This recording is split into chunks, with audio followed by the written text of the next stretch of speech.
school again, put Larry on a speakerphone, and hopefully you can hear him. It is Wednesday, October 16, 2019, and we've got a couple people with us. So, do you need to wait a little bit, Larry? Yeah, let's let a few more gather. Okay. We're Larry and I kind of feel like this. We're just having one of those days. So, yeah, we've got 12 now. So thank you for being here. So let's just go ahead and get started. All right, folks. Last night, I made myself, I don't know if any of you did, I made myself watch a good portion of the Democrat debate. Now, I'm going to tell you, as all my life I've paid attention to politics, etc. That's not a normal debate. It's not, folks. What you're seeing with the Democrats is not normal. This is a sign of the new that they think's coming. This is the sign of the socialist agenda. You'll notice, if you watched, that nobody, for example, hit Warren as hard as they should have, as often as they should have. Nobody hit Biden. It was all like it was pre-planned, pre-prepared. It's like they had places they could go, but then there were definite boundaries and they couldn't go any further. And it was just a call Trump a liar, a scumbag, a thief night. I mean, they called him everything under the sun. But as far as anything substantial coming out of the debate, that would afford somebody information to make an educated guess on which person they would want to vote for. It didn't happen. It didn't. And so what you're seeing is a cast of characters that know if they get to be the president, that they're just going to be front men and women. Or the system, that's all they're going to be, and they know it. And that's why it's such a weird debate. By now, they should be, by all rights, they should be at a cut each other's throat level. But they're not. They're not.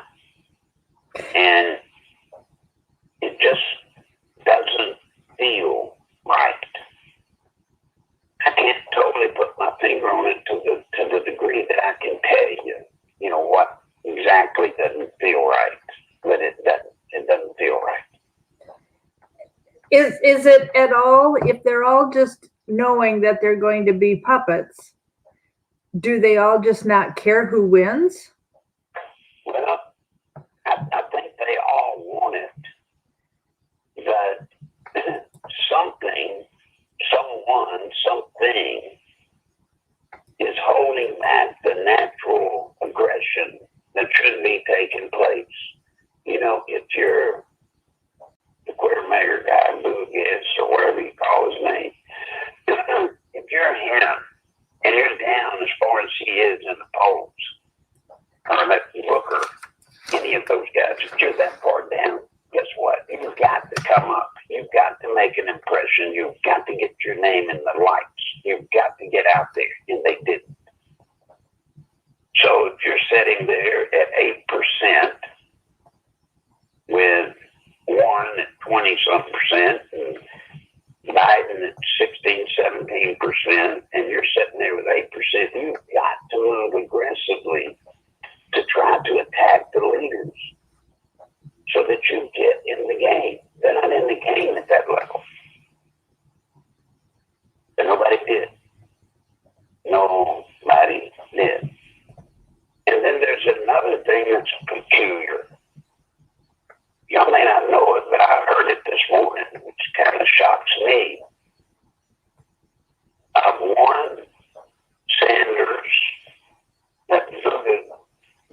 guy and one other, they all have more money in their campaign coffers than Biden.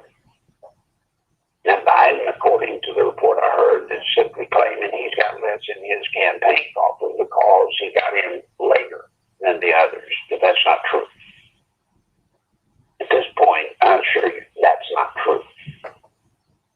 So here you've got these people with enough money to wage an aggressive campaign in a time when, for example, if I were Cory Booker, and you're sitting there with Joe Biden, who at least is in the number 2 position, if not the pole position. He's at least number 2. Are you telling me Cory Booker wouldn't go after him over this thing with his son? Number one, it could knock Biden out, so he's not a viable candidate anymore, and it would push Booker up to put him into the top run. But they didn't do it. None of them did it. I'm telling you, it's not feeling right. It's wrong. It's all wrong.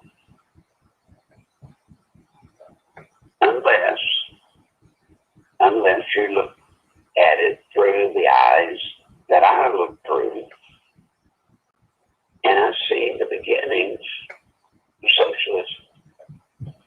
Remember what I told you, in a socialist country like Cuba, communist socialist country, you have campaigns, you have elections. You do. They're not like ours. I always used to joke and say, Fidel Castro, his campaign slogan was vote for Castro or die. I mean, they had elections, but they were not like ours. And you're seeing it here with the Democrats. They're running a primary election for the presidency of the United States of America. But it's not like ours. It's not like the ones we've always known. You're seeing the precursor. You're seeing the beginning.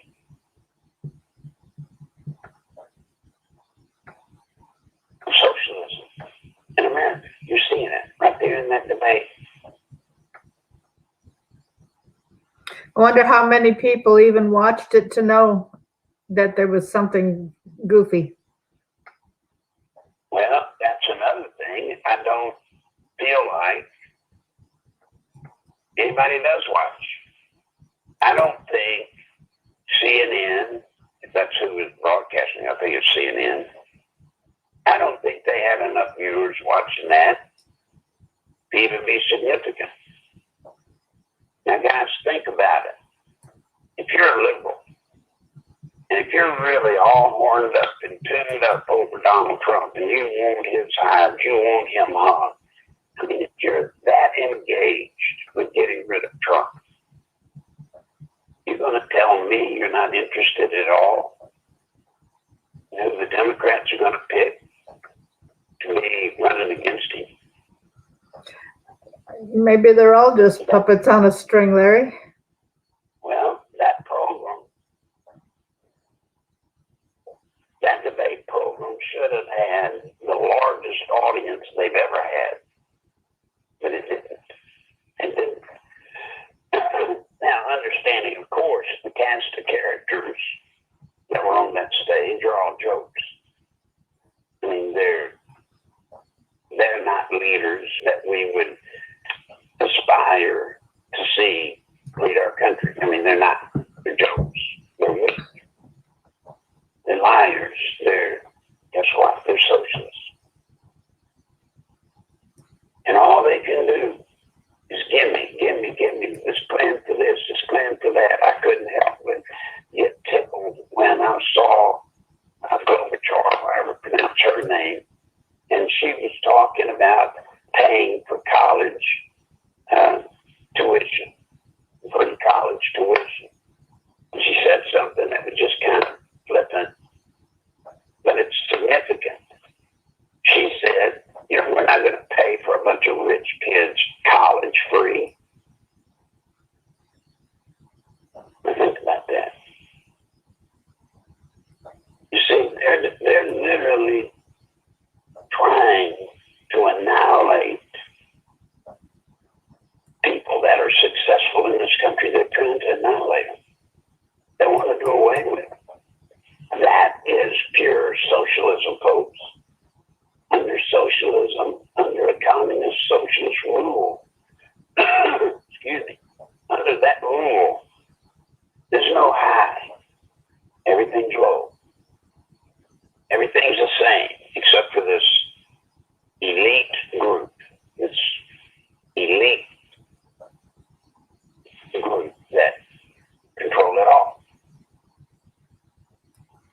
you got Bernie Sanders talking about taxing the wealthy 97%.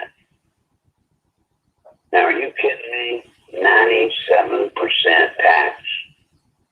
If you were wealthy, you owned a company or several companies, and 97% of every dollar you make, you're going to have to give up to the government. What are you going to do? Why work?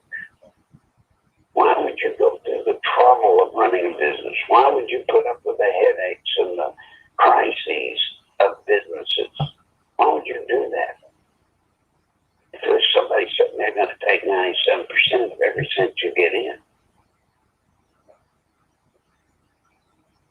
You know, it looks like they're trying to, the way they're packaging it is they're saying, we're going to tax the rich so that the rest of us come out. So in other words, the rich have taken advantage of the poor and the middle class, and they're just getting richer, and the poor and middle class are getting poorer and poorer. That's not what they're doing. That's not what this is about. This is about eliminating an entire class of people in this country.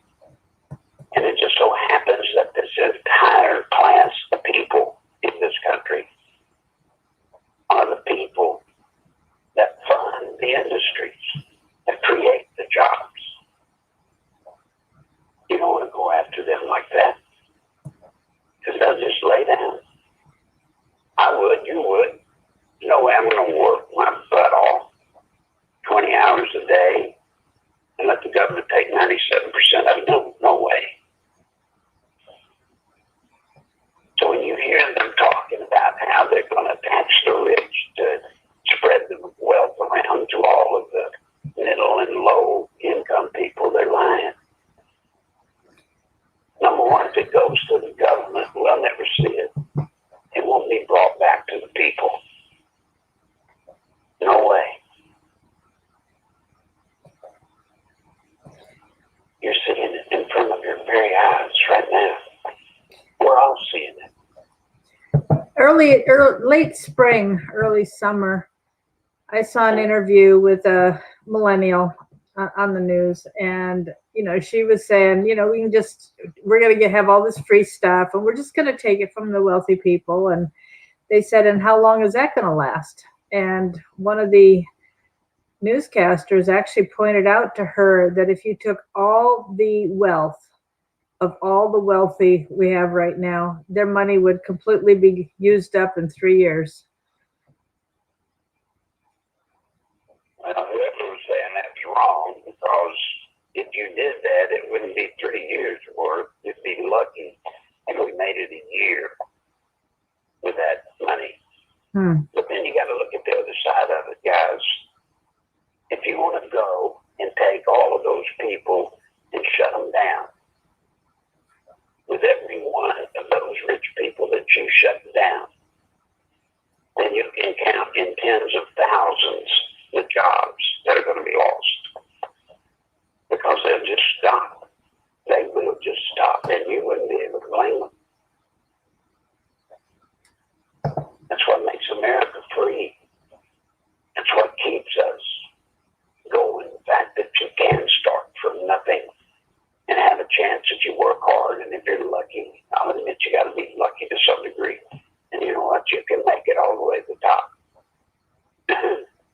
But when the government starts punishing people for making it to the top, then people stop striving to get to the top. And the worst thing that could happen in the United States of America today would be for one of these nuggets to actually get elected and implement some kind of program that, quote unquote, taxes the wealthy to the point that they say, then fine, we're just not going to do it anymore, and they shut it down. And oops, there goes another 10,000 jobs, another 100,000. Well, was that part of what sent all our industry to China? Has that already been partially what had happened? Well, what sent all our industry to China was Bill Clinton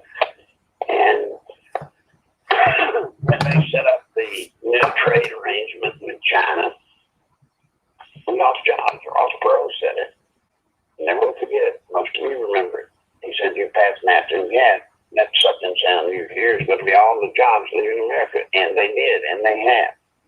And President Trump's trying to bring them back.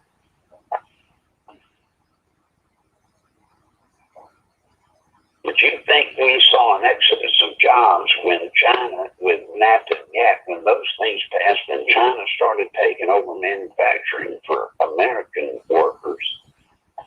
That's minuscule to what it'll look like if you come through taxing the quote-unquote wealthy anywhere near the levels that Sanders or even Elizabeth Warren are planning to do.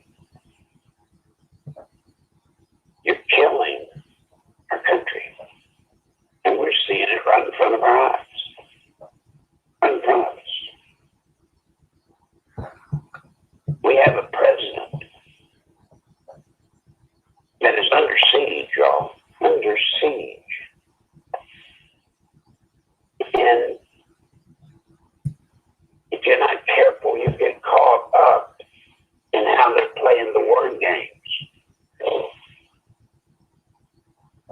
President Trump ran for the office of president. We voted him in. We elected him. And what they're telling us is we had no right to elect somebody like Trump. That's what they're telling us. You know, if Schiff can do a parody of the conversation between Trump and President or Prime Minister of Ukraine, then I guess I can do a parody and say this is what they're saying, essentially. They're doing it to us. They're doing it to you and me. They're saying we don't have a right to elect whomever we choose to be president. We don't have a right to do that. They are smart. They're the ones that have the intellect. They're the ones that should be the rightful leaders. They're the ones that should control this country and heir to the world. Not us. Not us. So what doesn't feel right actually fits. We're in the beginning throes of socialism. And this election will look good compared to the ones coming up if Trump loses in 2020. Now, that brings to mind a press conference the president had this morning.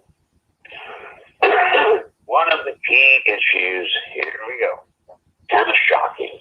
Now, all of a sudden, the Democrats, oh my God, the Democrats are turning into hawks. They're wanting war. The Democrats, the peaceniks. Now, all they can do is talk about Trump getting us out of these wars in the Middle East. Isn't it funny that before Trump, they were against war anywhere, anytime, anyhow? Remember, they were even looking at President Bush, George W., what he did, and going back and correcting what he did by getting Congress to vote, you know, to overrule his right to engage us in Iran and Iraq,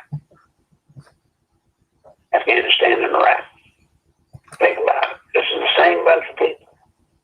And now, here today, they're standing up and screaming bloody murder. And Trump's daring to pull our troops out of Syria. They're losing money. Well, I was proud of the president. I was very proud of him, but he said something in that press conference that I think all of you should have heard, and if you get a chance, you need to hear it. He made a quick reference. I don't know what the question was that set up this series of answers from him.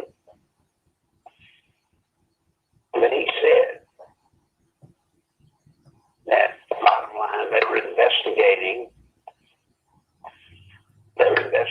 the beginning of all of this. He didn't say it. I'll say it, the coup. The beginning of the coup. He said Comey and Strzok and his lover, Page, and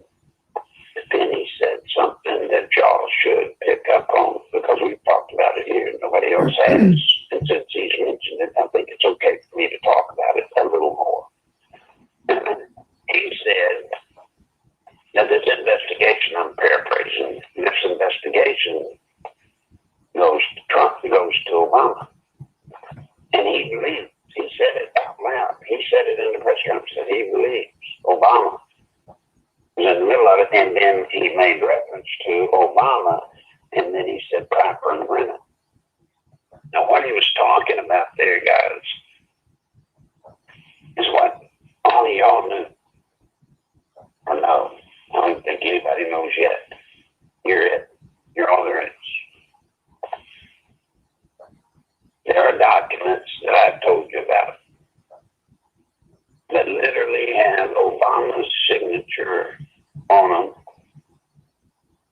ordering Clapper and Brennan, respectively, to engage in a counterintelligence investigation of the Trump team, campaign team, and presidential team. He said it right out in front of God and everybody. And folks, it is a coming. It is a coming.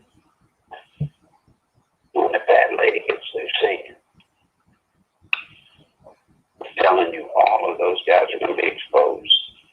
They are. Now, if Lord is rigged, and he's not what we hope him to be, then we're going to have to get it out ourselves. And I don't know how to do that other than the president with his Twitter. But isn't it amazing that the Democrats are trying to get a law passed to shut down President Trump's Twitter account? Larry, according to Lisa Haven, new rules were put in place at Twitter yesterday for world leaders, and anything that they say, I forgot what the name of the guy, Drucker or something, some whoever is in charge of Twitter, the head of Twitter, he gets to censor whatever is put out by any world leader. Mm-hmm. They're going to do it. Remember what I told you. We're getting closer and closer, folks, to the day that Twitter and Facebook and Google and all of them literally shut down the internet to conservative talk in any form, shape, or fashion. They're going to shut it down. And they're going to start what you're talking about, Mary Ellen. They're going to start by shutting down President Trump. And they know that if they can shut down Trump's Twitter, they got us. They got us. Because that's the only way we have to get stuff out. That's the only way President Trump has to get his information out. That's it. Can't count on the mainstream media. That ain't happening. Yeah, Jack Dorsey, thank you. Trump has 65 million followers on Twitter. 65 million. And that's eating the Democrats up. Because he's able to go over the media, he's able to go through the media, he's able to go around the media, and he's able to stuff the media in a bag that they belong in. Just like in this press conference. It was funny, there was a reporter, I assume he was from ABC. He made a statement, something to the order of trying to put words in Trump's mouth. He says, when you made the deal with Erdogan that, when we pull out, you can have Syria or whatever. And he said, that's not true. I didn't say that. But then he said, you guys need to, down here again, I'm just telling you my way of telling it. It's not the words he said, but you'll get the point. He said to that ABC guy, you guys need to work on not being fake news. You show these buildings and things blowing up in Syria, and then we come to find out they weren't in Syria at all. They were in Kentucky. Yep. And he kept asking the guy, said, y'all need to apologize.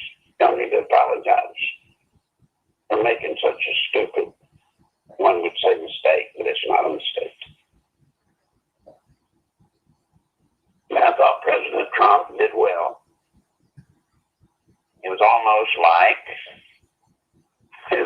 like he listens to us here in his rebuttal about Syria. He is staying with the line, which he should. No more American lives need to be lost over there. No more. He made a point that I thought was great. Of course, all of this is worthless because nobody's going to carry it, except maybe Fox. But he did make the point that the soldiers of ours that are in the Middle East, that yes, are being shot at every day. Some are even dying every day. If you ask them what they're there for, they don't know. If you ask members of Congress, what are we there for? They don't know. President Trump admits himself. You don't know why we're there. And yet here we are, giving money, giving aid, giving lives of American citizens, our soldiers, our most precious citizens. We're giving it up for something that the people that hate our guts, just like the money we give to all of these countries that hate our guts. And now, thanks to Biden and his son, and this whole flap over Ukraine, now you're going to find out why is it that we give money to countries that hate us? Why do we continue to give aid to countries that dislike us and say it every day? It's because we've got politicians in Washington that are profiting by it. They're extorting these countries. Oh yeah, they don't care if they talk bad about us as long as they keep paying them or their siblings or their family members. As long as they keep doing that, they keep that racket up. They don't care what they do, and we'll keep sending aid. But you know, President Trump's right. He's right. Not to mention the fact that it was a commitment he made when he ran for the office of president. This is not something new. He said when he was running, he was going to stop the endless wars in the Middle East. Did he not? My agreement. He thinks he said it. I know he said it over and over again. And so now he's doing it. Everybody's shocked. Everybody is so shocked. But the question still remains, why are we there? Now, if we pull out of Syria today, the Kurds, the Syrians, the Turks, they're all going to fight. No doubt about it. They're going to fight. It's going to be bloody. It's going to be ugly. But it's their war, not ours. It's their war, not ours.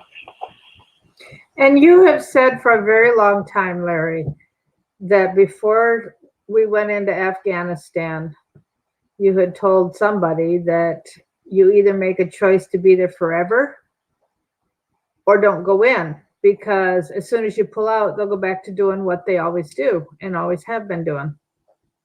Well, that's what I was fixing to say. And that if we pull out of Syria today, the Kurds, the Turks, the Syrians, they're going to fight. If we pull out in 10 years, the Kurds, the Turks, the Syrians are going to fight. That fight's coming. That fight has been going on for centuries. All we've done is just stick our nose in the middle of something that we shouldn't have been in the first place. And the only way to get out is to have the courage, the honor, to just pull out.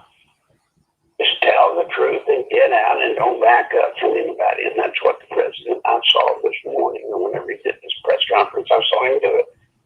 And I'm proud of him for it. He just stood flat up, said, we're getting out.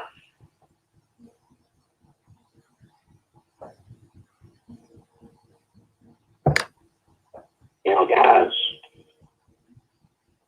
we finally have a president that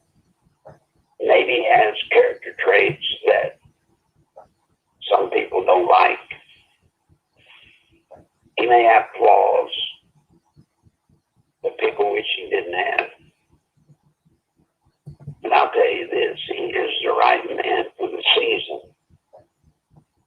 God did us well by picking him. Because I don't think a normal person could ever endure what he's done.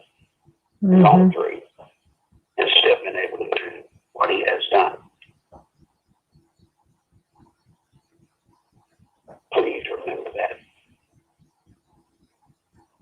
He promised us when he was running that he would get us out of these never-ending wars.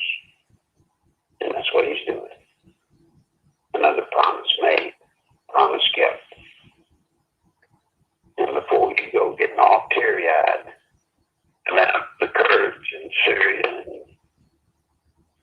the Turkish army and all them fighting, before you get teary-eyed, just do this one little thing. Take one of your children and tell me you're willing to put them in and let them die for that. Be honest.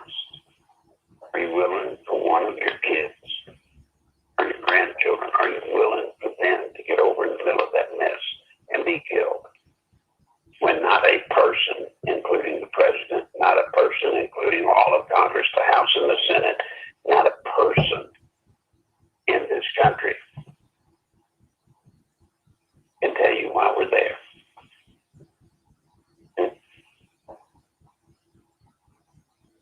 Get out. Get out. And that's what we're doing. Get out.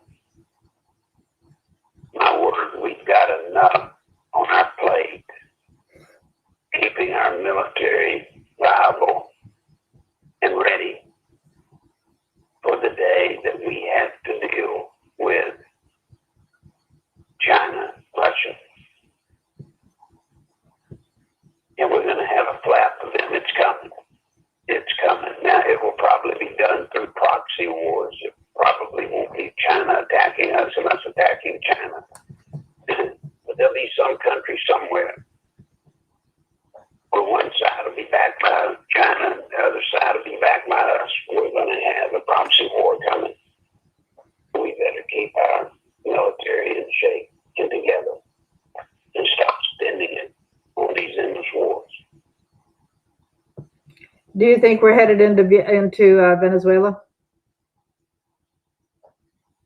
No, we're not going into Venezuela.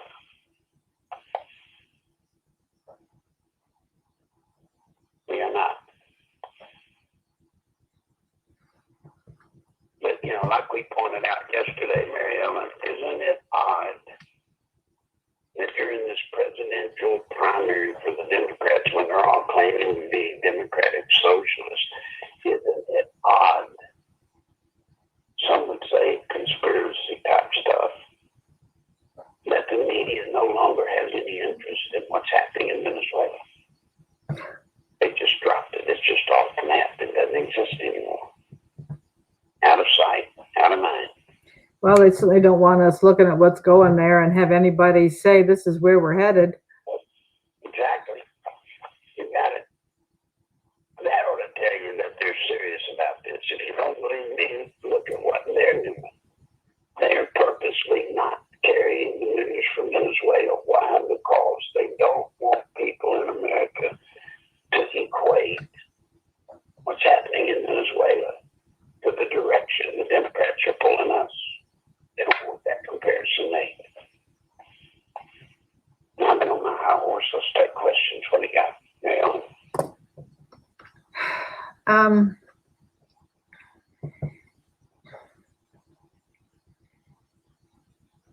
Oh, shoot, do you think the Muslims here will rise up against us? I think there's a good chance one day in the future, I do not know what day that day is, but there will be a day when the Muslims are going to pick a place, possibly Dearborn, Michigan. They're going to pick somewhere in this country and declare the caliphate, which will be the ultimate standoff for America. What do we do?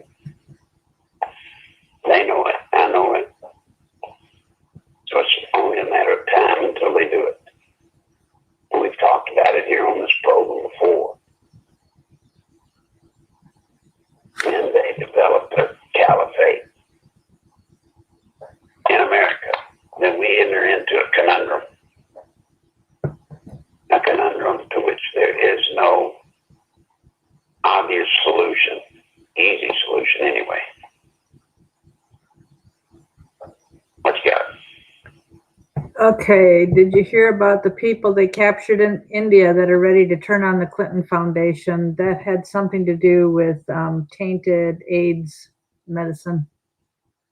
No, have not. Have not.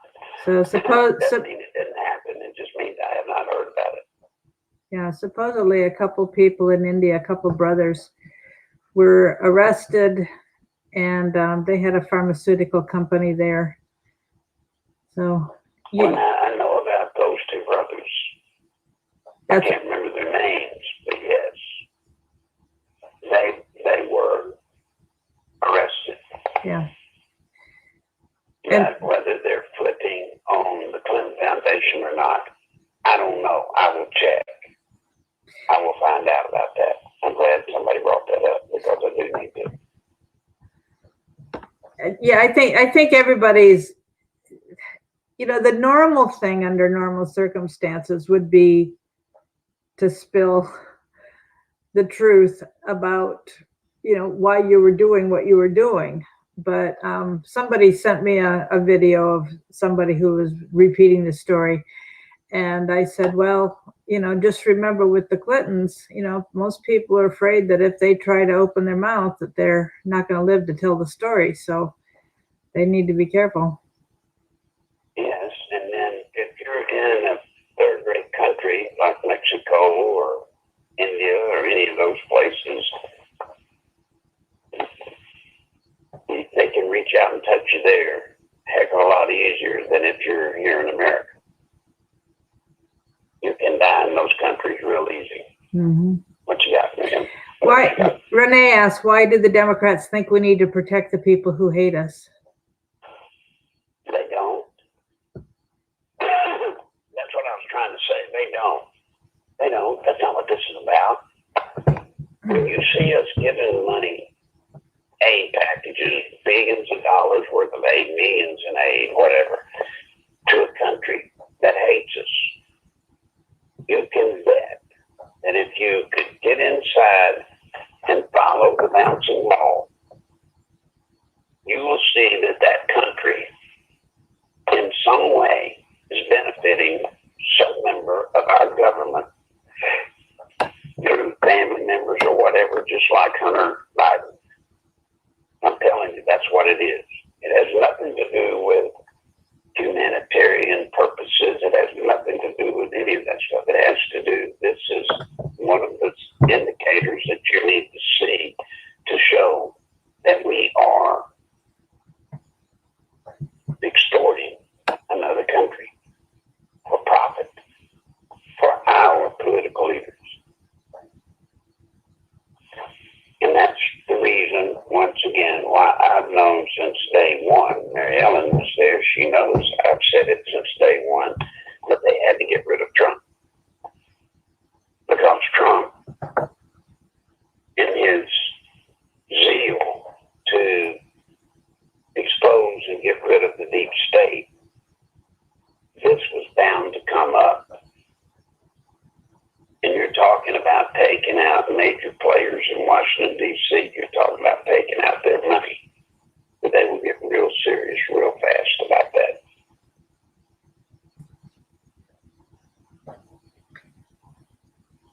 that. Okay. Somebody suggested that the person who started Gab, which is an alternative to YouTube, I think, has saved a channel for the president.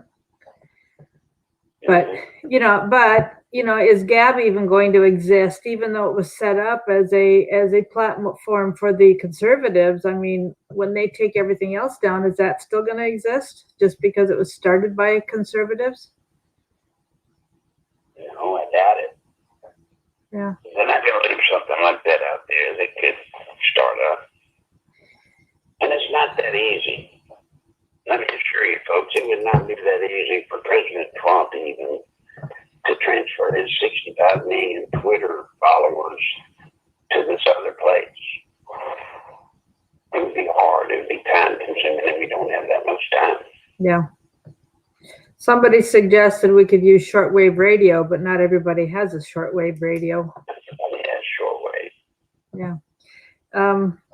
Another question about, do you think they're going to take Trump and Pence out and put Pelosi in? Because that's a lot of people talking about that.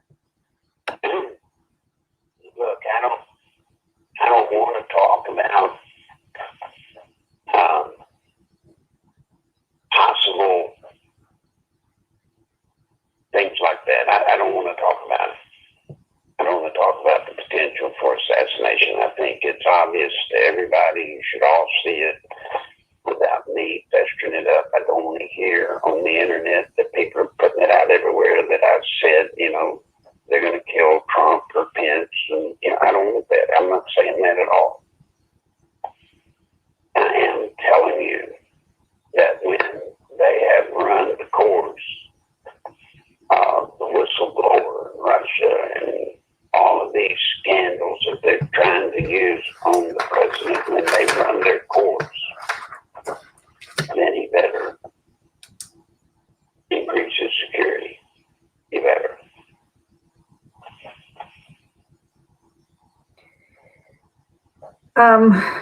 Will we continue to provide arms and financial support to the Kurds? I think you said yes the other day. Yes. Why? Since day one, that's what the Kurds have asked us to do. They did not. That's why we've had such a small contingent there. We have 225 Americans there for the longest time now. I heard this morning that we had like 28 minutes great big pull out of Syria. About 28 people. That's all it is.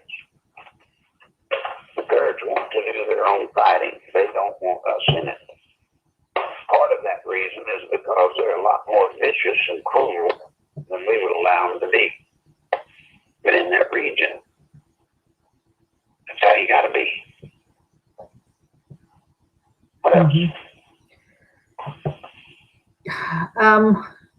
How can Trump force Congress to require a vote for war in the future?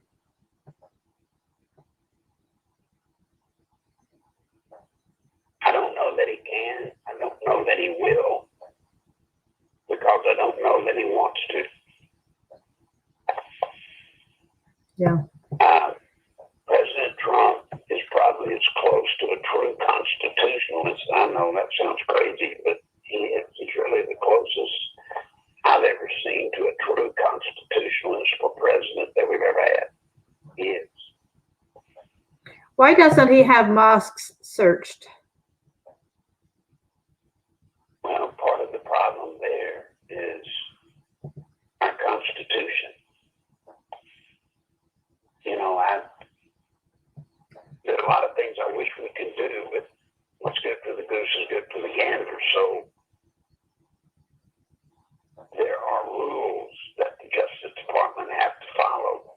There are legitimate laws, constitutional laws, rules that they must follow. They can't just, now they do for us, but technically they're not supposed to be able to just pick somebody and just go in and tear the place apart. You have to have probable cause. So it's a legal issue. It's a legal issue more than it's President Trump. That he do it once again. Remember, President Trump can't do anything like that. He can't arrest anyone. And at best, all he can do with Barr in a situation like that is ask him to consider and look real hard at going in when there's probable cause and go into the mosque. But he can't order it done. Cannot. What you got? Yeah, James has a concern I have. The only place he can see Trump rallies is on YouTube. Do you think they'll shut that down so they can silence him? Yes. James, there's going to be a massive effort to shut down Donald Trump's ability to communicate in the alternative media on the web. They're going to shut him down, or they're going to give it hell trying. They are. Rex says, But I can tell you this, James. I know for a fact, not my opinion, for a fact, that the president knows that's their plans. And they may not be able to pull it off as easy as they think they can.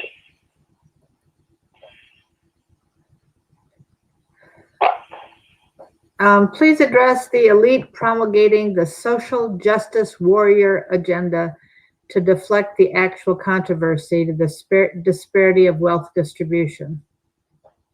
God, that would be a dissertation that would take me several programs.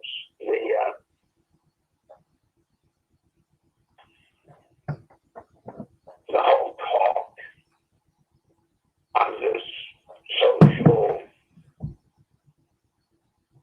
class of this ultra smart group. That's all straight out of Marx.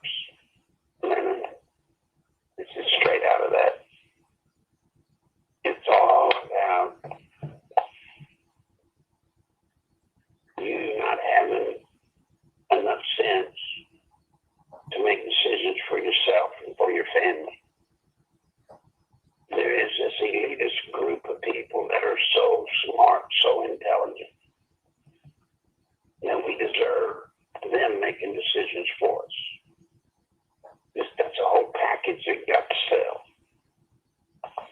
And that's what they do. But where we are today, there is no social justice. There's not. Not for us anyway.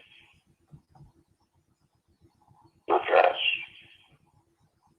And by the way, I found out this morning that we now have a little over 160 members of the House that have signed on to have Schiff removed from the committee and censored. Pretty stout, 160. It's not enough yet, but it's getting up there. But if we had 425, it wouldn't matter. They're not going to get rid of him. Pelosi will not get rid of him. He is a designated hatchet man, he and Nadler, and they're going to do their job.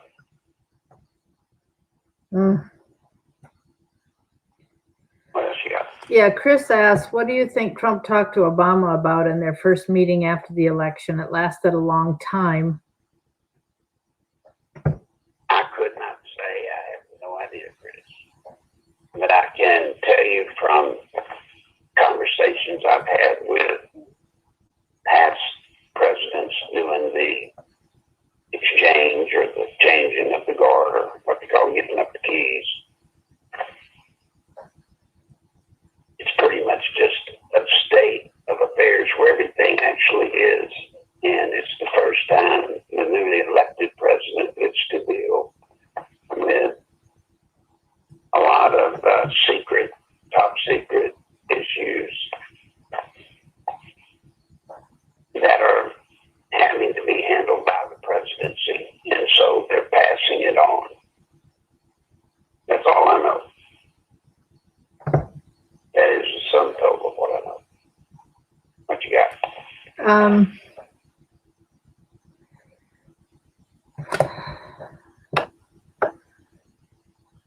I'm looking for what's next. Do you think Trump will win in a landslide? No. I do not.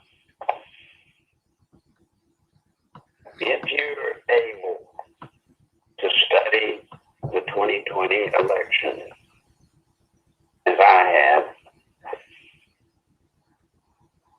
and if you can make the mental shift from the 40-40-20 model, 40% love you, 40% hate you, and 20% are in the middle undecided votes, and so you always try to get the swing votes or the undecided. Whoever gets the most of those wins. if you can get out of that model and into the model we're in today, which is basically 50-50, half the people love Trump, half the people hate him, you will see there's no way it can be a landslide. It's going to be close. And I assure you, victory will be determined, or a loss will be determined by whichever side is able to motivate and activate their soft base. There's nothing anybody needs to say other than that, Mel, and that's just the long and tall of it right there. Yep. What you got? Was Jimmy Carter right when he told Der Spiegel that the U.S. is no longer a democracy? Were we ever? We were always supposed to be a republic. Yes, we were never to be a democracy. Our founding fathers relied on Alexander Tytler to a great extent in the research he had done having to do with great democracies in the history of the world.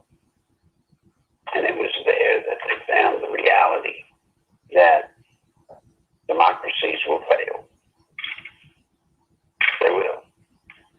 Just like ours is right now, if we're not careful. If you let us be a democracy, we will fail.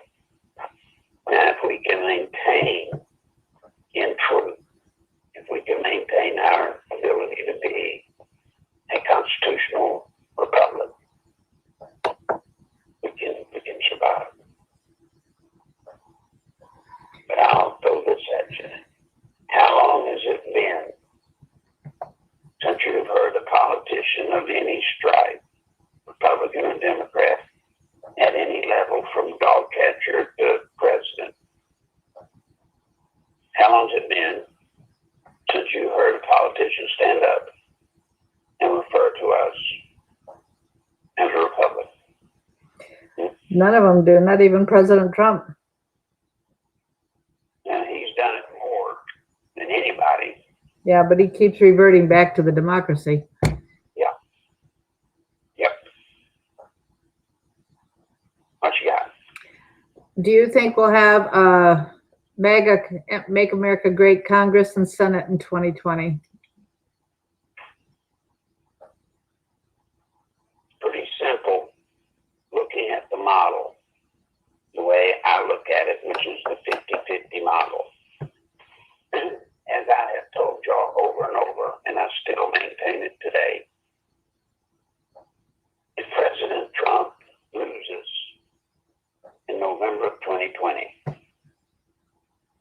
I find it very hard to believe that people are going to walk in, vote out Trump, and turn around and vote for a Republican back in the Senate. So if Trump goes, so too will the Senate, and the House will stay where it's at. So they will have presidency, the House, and the Senate. We won't be officially finished. Conversely, if President Trump wins in November of 2020, you get to use the same rule. It would seem odd that somebody would go in to vote in President Trump,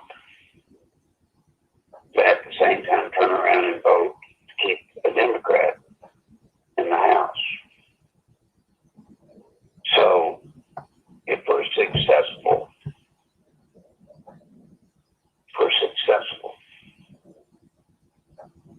in helping President Trump get reelected, then you will be able to see that we'll get all the House. We'll have everything for a period of time. That's why I'm so bullish on, now you know why I'm so bullish on what President Trump will be able to do if he's reelected in his second term. Yeah. Paul, I don't understand your question. Try typing it again. James asked, James said, Thomas Jefferson put over 300 newspapers out of business for sedition. Why can't Trump do that? I don't know. I don't know. I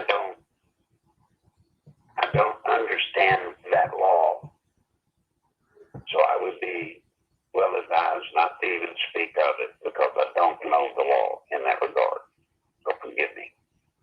Do you think there will be an antitrust suit to break up the Google monopoly, YouTube, Twitter, and so on? If President Trump wins in 2020, yes. If he loses, no. Why did Carter and the CIA's Frank Carlucci give South Africa to China when they didn't recognize the fair elections in Rhodesia in 1979? Oh, well, I don't know the answer to that. Way out of my pay grade. Do you think Trump will somewhat be able to control voter fraud? Well, I think you probably mean even more election fraud compared to last time. I'll just say that they've got a very active team working to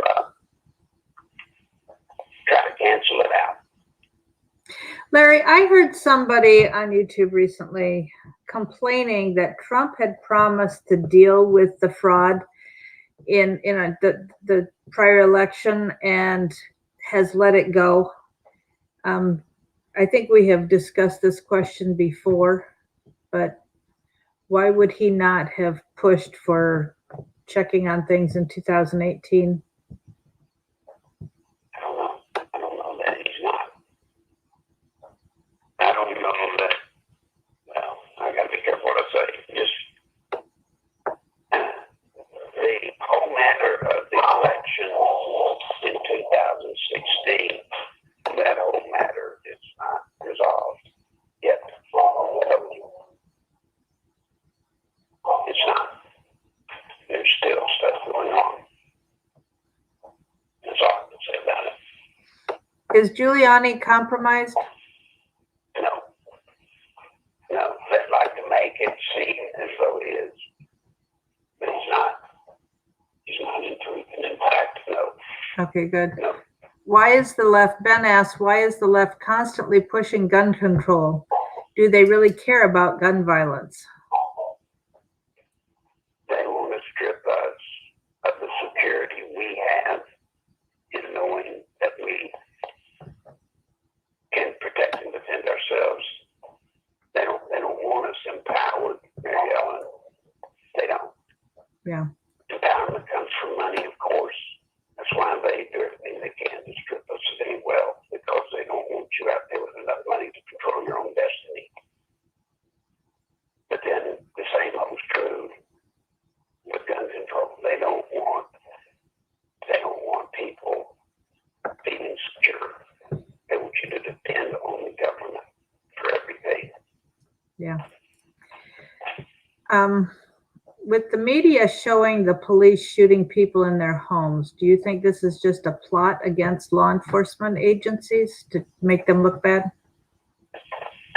I think it's just the media driving a narrative of distrust between law enforcement and the minority, and then immigrants.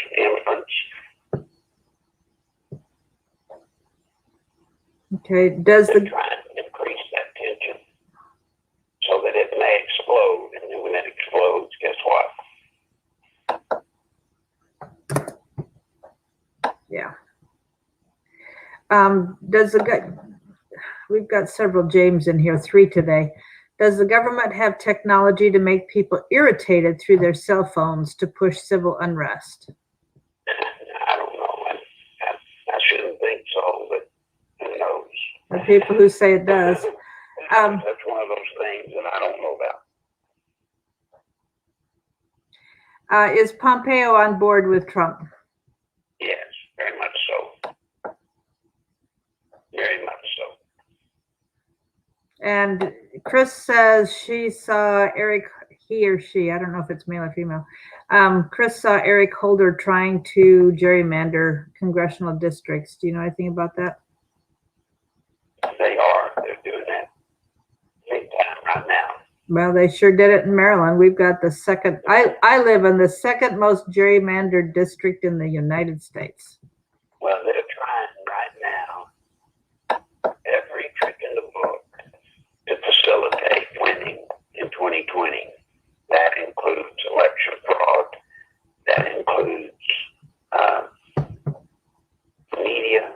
That includes everything, and down to and including any and everything. Redistricting, of course. We've seen that be more effective than any. To be honest, it's probably the most effective thing we've seen versus any other political stunt. Gerrymandering districts to get the vote you want works every time if they can pull it off. Yeah. James suggests that Melania has such great star power and the class of Grace Kelly. Possibly so. Do you think the deep state is? What you got? Do you think the deep state is holding against Lindsey Graham information about his being gay? No, I think Lindsey's just totally at the beck and call of the military-industrial complex folks. I don't think the Democrats have anything on him. Just so that you know, there's not anybody I know in Washington, and it's not everybody, but everybody I know in Washington. There's not a lot of confusion about his preferences.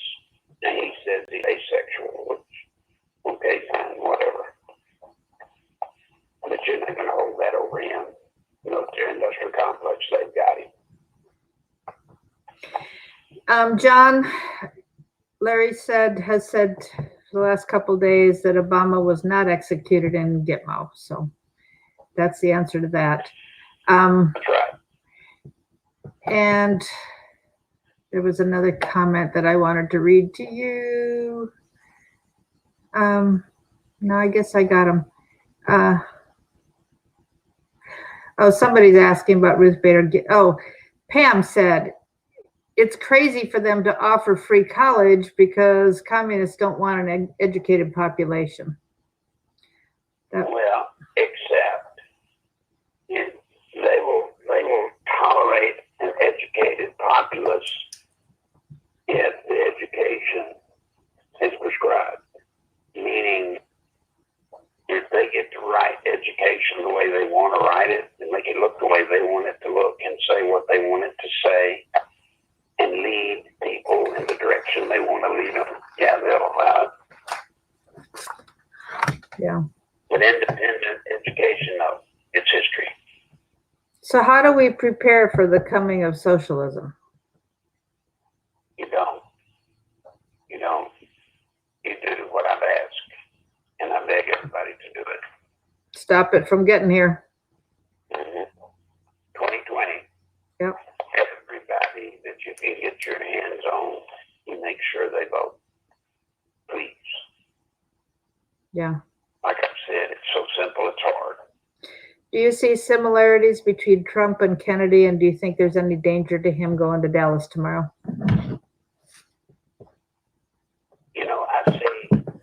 I see a lot of similarities in the way President Trump is going against the deep state status quo. Kennedy did a lot of that, especially going after the Federal Reserve, etc. But any risk of him going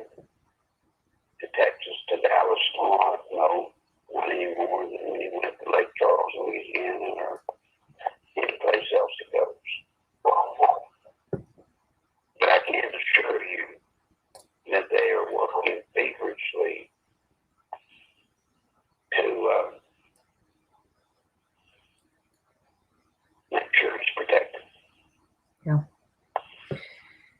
Um, That was that. yep. You got one more. Let's get it out. What happened to GW? What happened to him? I don't know. I guess he's somewhere in Texas, living fat and happy. Yep. All right. Thank you. And I'm going to say, if you want one of these, I don't know if it's backwards or forwards to you guys. It reads forwards to me, but I don't know about to you. That's a bumper sticker, Never Socialism. You can order them online or text me after you've sent Larry a donation and I'll send one to you. Larry's PayPal account is nicholslive@aol.com. Just his last name, nicholslive@aol.com. If you appreciate what he's doing here, please send him something to help him. He depends on us only for his survival in more ways than one. So whatever you can do, that would be greatly appreciated. We ordered the t-shirts in batches, and so if you want a Never Socialism t-shirt, we'd like to get a couple more orders so we can put the order in. The women's sizes are not listed, but you can order a women's size. They run a size smaller than normal. It's a really good quality shirt. And so do whatever you can. The link to Larry's, there's a YouTube video that has a demo of his CD that you can listen to. That link is in the description box under the video. You can order the CD online. So anything you can do to help Larry is greatly appreciated. His address is on the website under the donate page. If you need another way to pass money on, use the cell phone number that's there. It's in the description box under the video, and it's also online at nicholslive.com. But the best. Ellen, I'm getting a call that I've got to get on. Okay, doke. Folks, good Lord willing, we'll see you tomorrow. All right. Thanks, Larry. And we will. Hey, and folks, I'm telling you, it's going to start getting juicy again on our program. Just right now, we're being careful and laying back. Just hold on. Thanks, guys. Thanks, man. Thanks, Larry. If they're holding back, you know the Democrats are meeting and plotting and meeting and plotting.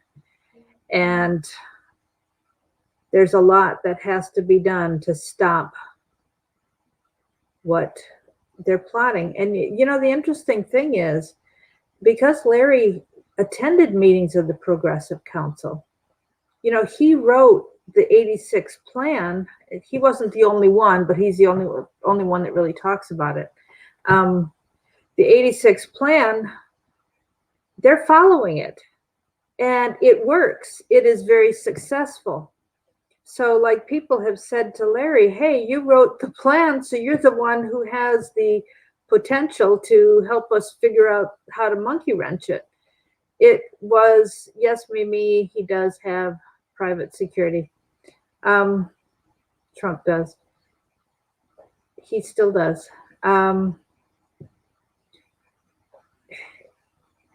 The plan was so almost foolproof that trying to find the monkey wrench to stop it is quite a challenge. And if anybody is up to it, it would seem that Larry would be. And it would seem that there's great fear that he will find a way to do it because of how many attempts have been made on his life over the last 30 years. And yes, last year especially, oh my goodness. I don't know if any attempts are being made now. I haven't heard about more than one. If they are, I'm not being told about them, which is just fine with me because I don't need to know. But like I've told you several times, I have seen the scars on his chest. I mean, it looks like he has the most incredibly freckled chest, and this is not a freckled man. They are not freckles, they are scars from gunshot wounds. And a lot of those gunshot wounds were them coming after him because of his being a whistleblower. So Thank you for being here.